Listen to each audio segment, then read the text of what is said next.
Kuku Raadios välja öeldud seisukohad ei pea ühtima Kuku Raadio seisukohtadega.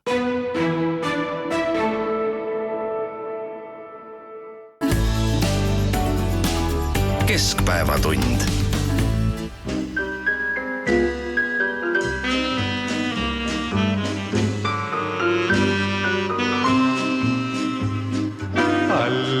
Alla, sa oled kõrgel, me käime viletsuses alla,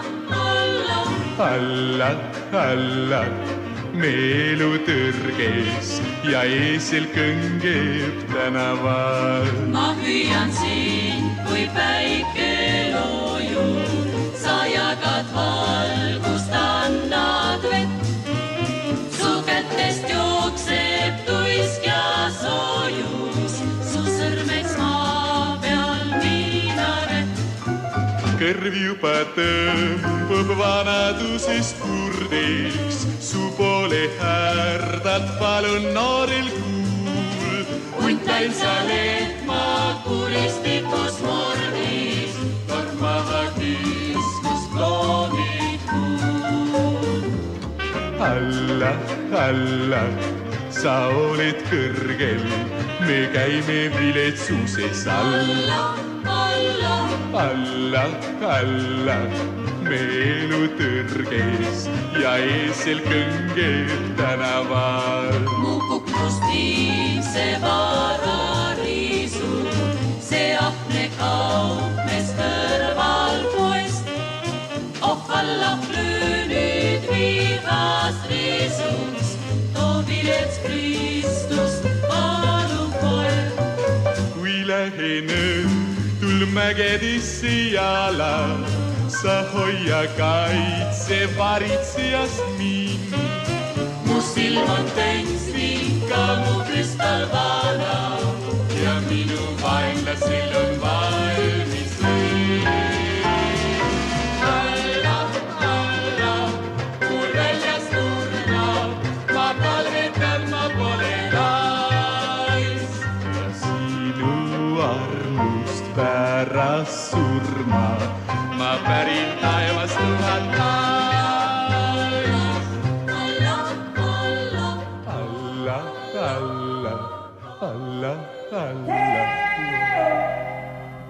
Mr. Talliman, Tallimi banana.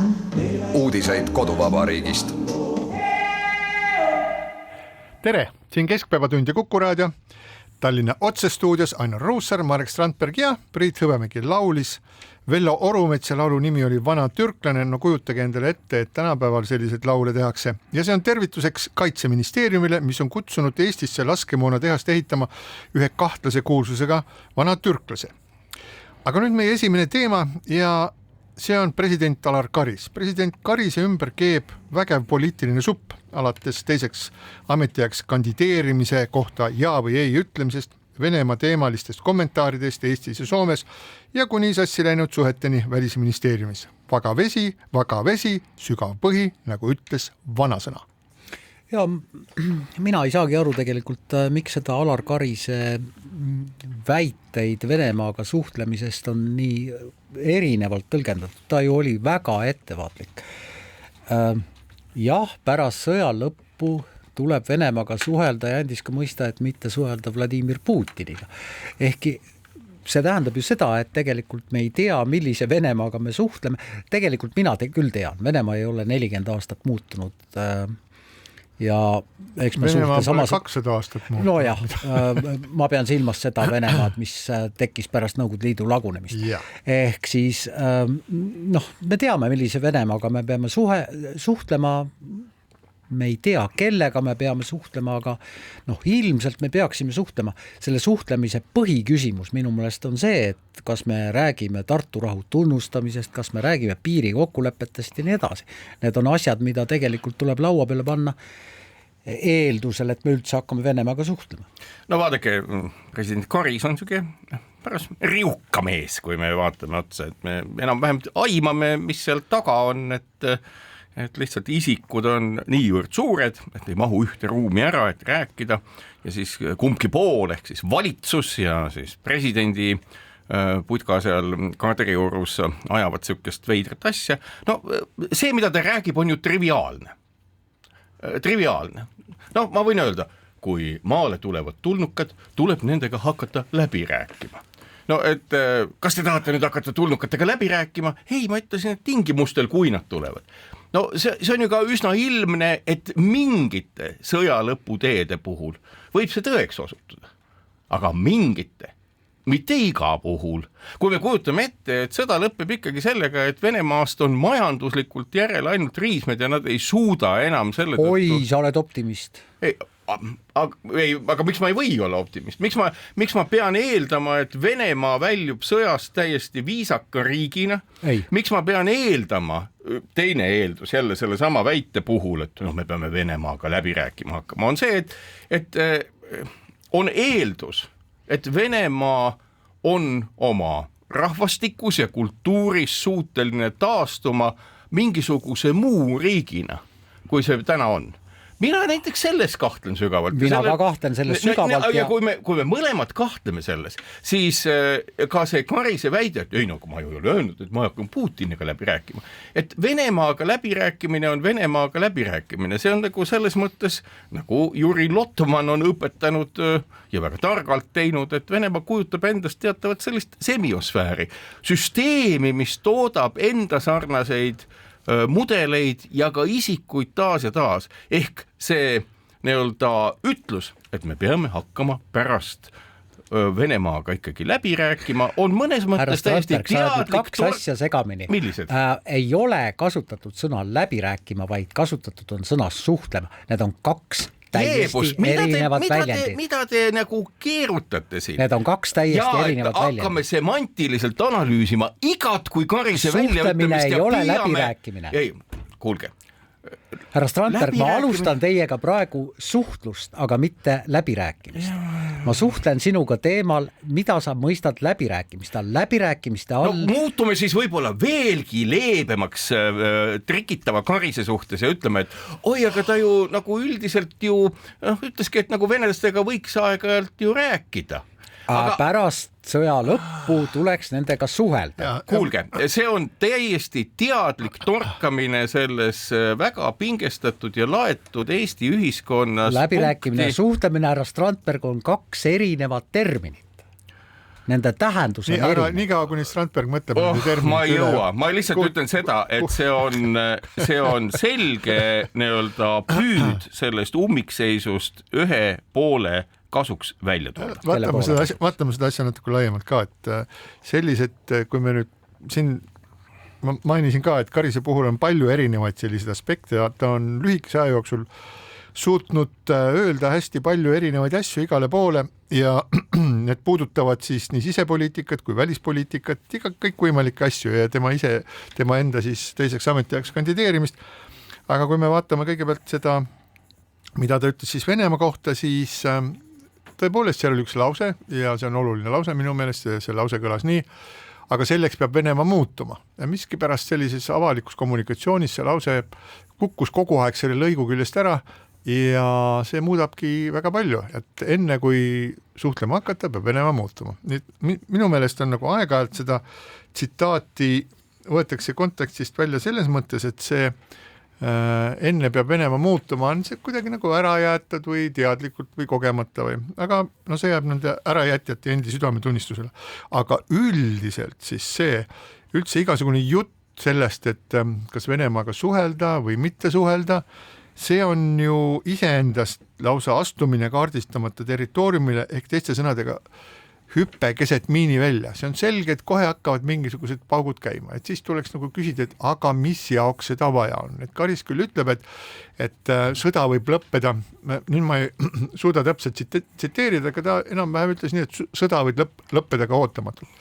No ütleme nii, et kogu lugupidamise juures presidendi vastu see väide nüüd mitte mingisugust nagu kriitikat ei kannata, sellepärast et see, mida me näeme Ukrainas, see, mida me näeme Venemaal, see, mida me näeme Euroopas, mitte ükski asi ei viita sellele, et see sõda lõppeks ootamatult ja kiiresti. Aga sellised väited on välja öeldud. Ja nüüd minu küsimus on see, et aga miks seda kõike nagu teha vaja on, et mis seda tingib? Ja poliitik niimoodi ei teeks, sellepärast et iga poliitik, kes näeb 2 sammu ette, saab aru, et milline jama sellest kõigest tuleb ja pärast tal läheb mitu nädalat aega selleks, et oma seda särgi siis nagu puhtaks teha.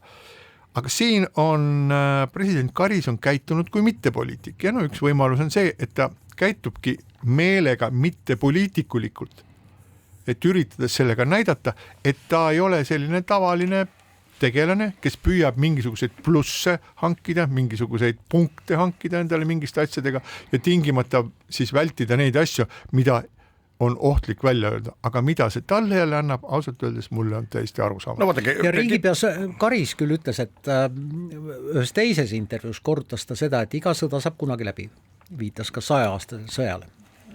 Vastab tõele, jah. Nüüd on küsimus, millistel tingimustel ja millistel tingimustel ma ei räägi läbirääkimistest, ma räägin suhtlemisest Venemaaga. Millistel tingimustel me saame suhtlema hakata? Üks tingimus on see, et kui tõepoolest sõda Ukrainas lõpeb, siis mismoodi? Kas tõepoolest niimoodi, et Ukraina parlament nõustub mingite territooriumide loovutamisega? Ma ei usu seda, kindlasti mitte. Gruusia ei ole ka sellega nõustunud ju näiteks. Nii et ma ei kujuta ette. Venemaaga läbirääkimisi pidada ilmselt on ikkagi väga keeruline, Venemaaga suhtlemine võib olla võimalik pärast seda, kui tõepoolest Venemaa agressioon moel või teisel Ukrainas lõpeb. Ma ei tea, kuidas. Kuule, Venemaaga suheldakse ju kogu aeg. Mismoodi neid vange vahetatakse ilma suhtluseta või ilma läbirääkivate suhtlusteta? Nendega suheldakse kogu aeg. Kõik suhtlevad nendega. Et see on ka triviaalne väide. Kui me võtame nagu Karise aegrea pikemalt, siis nagu ühtäkki täna me oleme ära unustanud selle, mis ta on otsustanud ja teinud Vene kiriku osas, mille tõttu meil jätkuvalt on selline huvitav, luurav ja kahjustav struktuur siin Eestis täiesti legitiimne. Et vaadake nagu seda pilti laiemalt. See, et ta on osav sõnaseadja, no taevas appi, tema ametid on olnud sellised, et nali oleks arvata, et ta on nüüd ütleme sõnaseadmises mitte osav või et ta ei oska sellel miiniväljal, kuhu ta Priidu väitel nagu inimesed paiskab, ise vaikselt liikuda, teades, kus need miinid on. Loomulikult ta oskab seda. Ja nüüd ongi küsimus motiivis. Millest tulenes motiiv, et ühtäkki sünkroonselt nii Alexander Stubb Soomes kui Alar Karis hakkasid rääkima põhimõtteliselt samast suunast, suhtleme venelastega siin ja Venemaaga ja nii edasi. Me ei tea seda, võib-olla kunagi saame teada, aga see iseeneslik sünkroonsus, no me võime öelda, et jaa, et see ongi universumi ja maa ökosüsteemi selline omapära, et see võngubki umbes 2 hertsise sagedusega, nii pannakse need jaanimardikad samal moel sünkroonselt süttima ja kustuma. No ma ka seda väga ei usu. Ehk et nii-öelda, küsimus on nagu selles, et kas sellise sammuga ta meeldib siis rohkem näiteks Keskerakonna valijatele, kellele loomulikult see sõnum nagu istub. Kas tema nii-öelda plaan on siis siiski vaikselt istuda ja mitte öelda, kas ta soovib uuesti kandideerida või mitte ja kannatada kuni ja tekitada olukord, kus valimised lähevad valimiskokku. Ma ei tea seda, mitte keegi ei tea seda, aga need nagu sõnumid väljaütlemise loogika mõttes tulevad ei kusagilt välise vaataja jaoks. Kindlasti see motiiv on olemas ja sellest motiivist me tahaksimegi, et räägitaks selgelt, mitte uduajadus. Ei no loomulikult, et kui sõda lõpeb, peab ju nendega läbi rääkima või suhtlema hakkama. See on triviaalsus. Triviaalsuse väljaütlemine ei selgita põhjust. Marek, sa viid nüüd 2 täiesti erinevat asja kokku. Üks asi on Venemaaga suhtlemine, tõepoolest meie piirivalvurid suhtlevad, meie elanikud suhtlevad, kes käivad üle piiri. No, see toimub ju. Riigipead, nii Soome kui Eesti oma kindlasti pidasid silmas suhtlemise all, mitte seda piirivalvurite elanike suhtlemist, vaid kõrgemal tasemel suhtlemist ja see kõrgemal tasemel suhtlemine leidis viimati aset minu teada 7 aastat tagasi. Ja ma mõtlengi nüüd seda, et nagu ma saan aru sellest nagu soovist kõike seda, mis toimub kuidagi ilusana ja loomulikuna näidata, aga see nagu nähtavalt ei ole seda. No mis mõttes, kas Ukraina ja Venemaa vahetavad vange kõrgetasemelisi või madalatasemelise suhtlemise tõttu? Ma arvan, et piisavalt kõrgetasemelise suhtlemise tõttu. Ma arvan, et suhtlemine käib kogu aeg. Sõja ajal on kogu aeg suheldud. Ka Venemaa ja Saksamaa teise maailmasõja ajal kõik suhtlesid, võib-olla pidasid isegi läbirääkimisi. Ehk et ma tahan veel kord öelda, selles väites ei ole mitte midagi uut, ainuke asi, millega ma nõus olen, on see, et see väide on esitatud moel, kus ta prantsatab sellisele kommunikatiivsele ja märgilisele miiniväljale, mis selgelt on ühiskonna üles äratanud ja ärritanud. Ja nüüd ongi küsimus, miks? Milline on see miiniväli? See väide on ju väga ebakonkreetne. Tuleviku Venemaaga pärast sõja lõppu. Milleks selliseid lauseid öelda, millel ei ole mitte mingit tähendust? Me ei tea, kuidas sõda lõpeb. Siin ma olen nõus, aga tegelikult siin me räägime ainult ühest asjast, aga nagu ma siin püüdsin tähelepanu juhtida, et meil on vähemasti 4 erinevat liini selles diskussioonis. Üks on siis venekeelsete ja vene kiriku olukord Eesti Vabariigis, siis on suhted Venemaaga, kas need peaks olema või ei ja kuidas need peaks olema, siis on probleem Välisministeeriumi ja presidendi kantselei vahel, milline peaks olema vabariigi presidendi roll välispoliitikas ja siis 4. on veel kandideerimine presidendiks, et kas nüüd kogemata või meelega on need 4 asja kogu aeg väntavad nagu selles pesumasina trumlis. Ja kui üks natuke sureb ära, siis tuleb see järgmine tuleb uuesti peale, mille tulemusena president Karis on kevadest alates juba kogu aeg on siis nii-öelda esiplaanil rohkem kui peaminister, rohkem kui ükskõik keegi teine. Nüüd, kas see on, miks see niimoodi on? Jällegi väga raske vastata. Aga tea, ma mõtlen seda, et kui nüüd on ju siis president Karis on ju teadlane, nagu öeldakse, eks ole. No kuidas siis, ja ta on ise rõhutanud seda, et ta on teadlane ja vaatab rahulikumalt asja. Kuidas siis üks teadlane maailma üldse nagu vaatab? No ma kujutan, et ütleks niimoodi, et kõigepealt on olemas, ta valib endale mingisuguse metoodika või meetodi, kuidas tegutseda ja siis ta kogub andmeid ja siis ta analüüsib andmeid ja siis ta saab järeldused ja siis ta teeb midagi nende põhjal. Et kui see nagu teadlaseks olemise olulisus on selline, nagu president ise on enda kohta öelnud, siis ta kindlasti tegutseb süstemaatiliselt. Ja kui ma nüüd püüan panna siis kõik need asjad ühte ritta ja otsida sealt mingisugust meetodit, et kuhu ta tahab jõuda, siis mul jällegi vajuvad käed rippu, sellepärast et ma ei näe ühte mingisugust selget ideed ega meetodit, küll aga ma näen selliseid põrkeid ja suvalisi väljaütlemisi sellel teemal, teisel teemal, kolmandal teemal, tõsi küll, paljusid neist ühendab sõna Venemaa. Jaa, aga see on palju laiem, sellepärast, et tegelikult me võime rääkida Eestist, aga me peame ikkagi vaatama laiemalt ja me ei tea tegelikult, milliseks kujunevad Euroopa Liidu suhted Venemaaga pärast seda, milliseks kujunevad NB8 Põhja- ja Baltimaade suhted, need on kõige selgemad võib-olla. Me ei tea tegelikult, milliseks kujunevad NATO ja Venemaa suhted pärast sõda.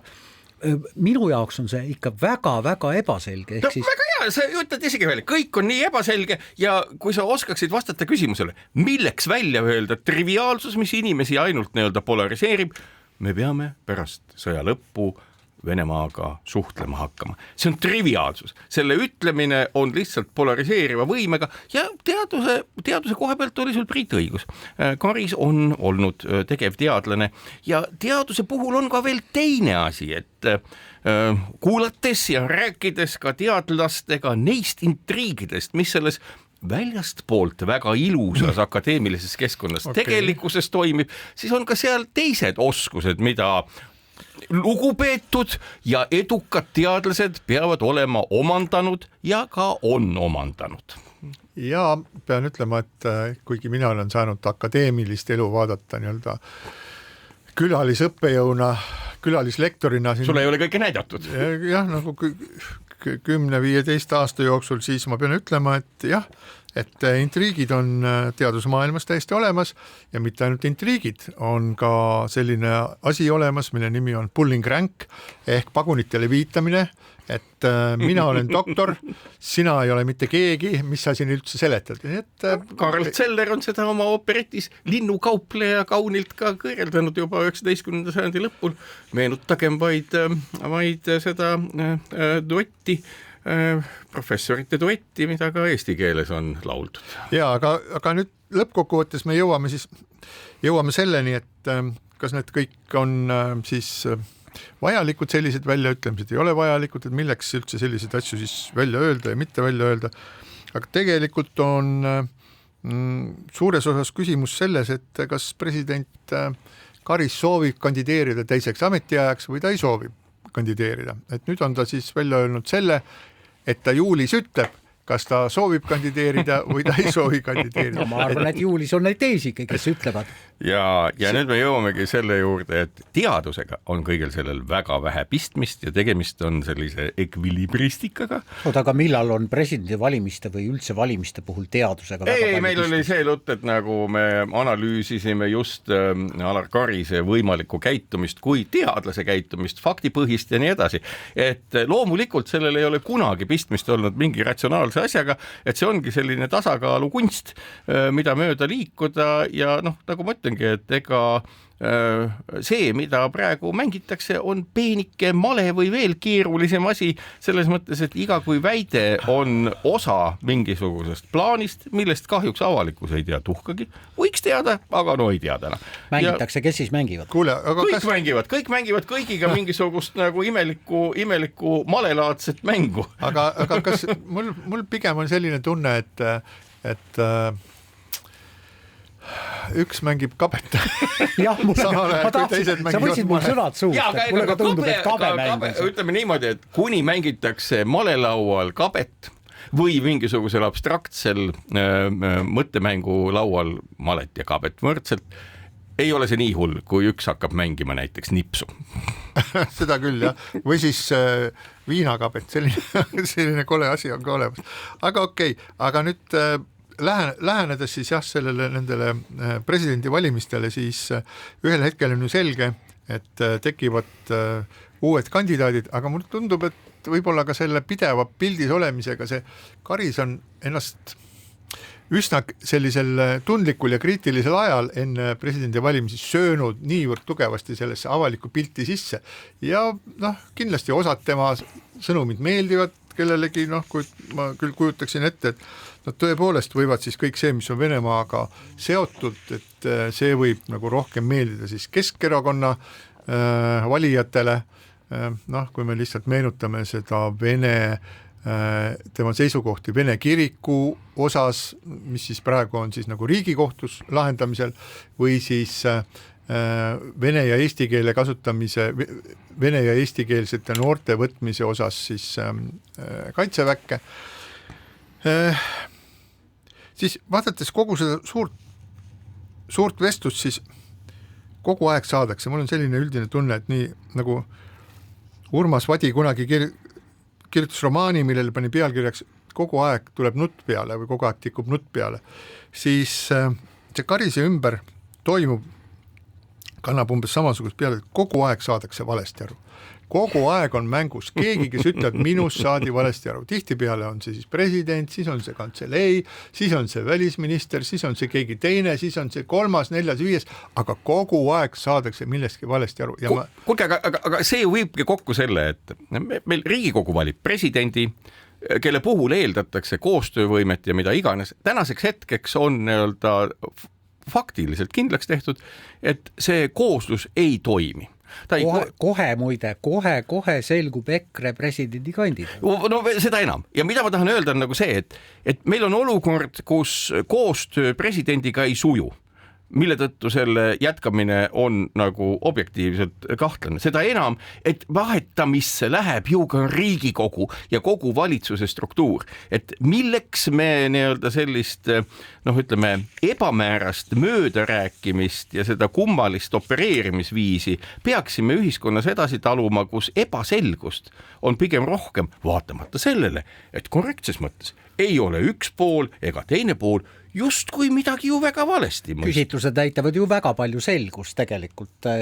Isamaa on number 1 juba aastaid, Keskerakond läheneb Isamaale väga kiiresti ja sotsid on 3. kohal koos EKRE-ga. Kokkuvõttes võib öelda, et kogu see jauramine, mis osaliselt või suures osas lähtub ka presidendi kantseleist, ei ole meile mitte midagi juurde andnud, ei ole meid teinud targemaks, ei ole Eestile andnud mitte midagi juurde. Pigem vastupidi. Ja sellest on kahju. Ja siinkohal väike paus.